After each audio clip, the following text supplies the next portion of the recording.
அதனால நான் பூ கட்டல. கொஞ்ச நாளைக்கு பூக்கு ரெஸ்ட். என்ன விஷயம் பண்றது சொல்லு. என்ன விஷயம்? நாங்கள் ஏற்கனவே இவங்கள்ட்ட சொன்னதுதான். தையல் கிளாஸ் ஜாயின் பண்ணிட்டேங்க. வெற்றிகரமா இன்னைக்கு வந்து தை அமாவாசைங்க. என் வீட்டுக்காரு புடிவா. நானாவது யோசிச்சேன் போலாமா, இவரு நீ கிளம்பி வந்தே அவன்ட்டு இட்டுட்டு போய் நான் 2 மணிக்கு சேர்த்து விட்டு வந்துட்டாரு. இப்ப இந்த சின்ன பசங்க ஸ்கூலுக்கு போற மாதிரியே எனக்கு ஒரு மாதிரி ரொம்ப நாள் ஆயிடுச்சுங்க. நான் வெளியில போய் இந்த மாதிரிலாம் எதுவுமே பார்த்தது இல்லையா. ரொம்ப நாள் ஆயிடுச்சா. அவங்க இது வாங்கிட்டு வா அது வாங்கிட்டு வா அப்படின்றது கொஞ்சம் டிஃப்ரெண்டா தான் இருந்தது. ஆனா கொஞ்சம் நல்ல விஷயம் தாங்க இது.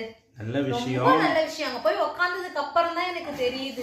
அதுக்கே வந்து இவங்க போக மாட்டேன்னு சொல்லிட்டாங்க. வேணாம் நான் இன்னொரு நாள் போய்க்கிறேன். சும்மா சின்ன பிள்ளைய நான் கட்டாயப்படுத்தி ஸ்கூல்ல வந்து போடுற மாதிரி ஒரு செயல்ல வந்து இறங்கிட்டோன்னா வச்சுங்களா, பின்வாங்க கூடாது. ஓகேங்களா?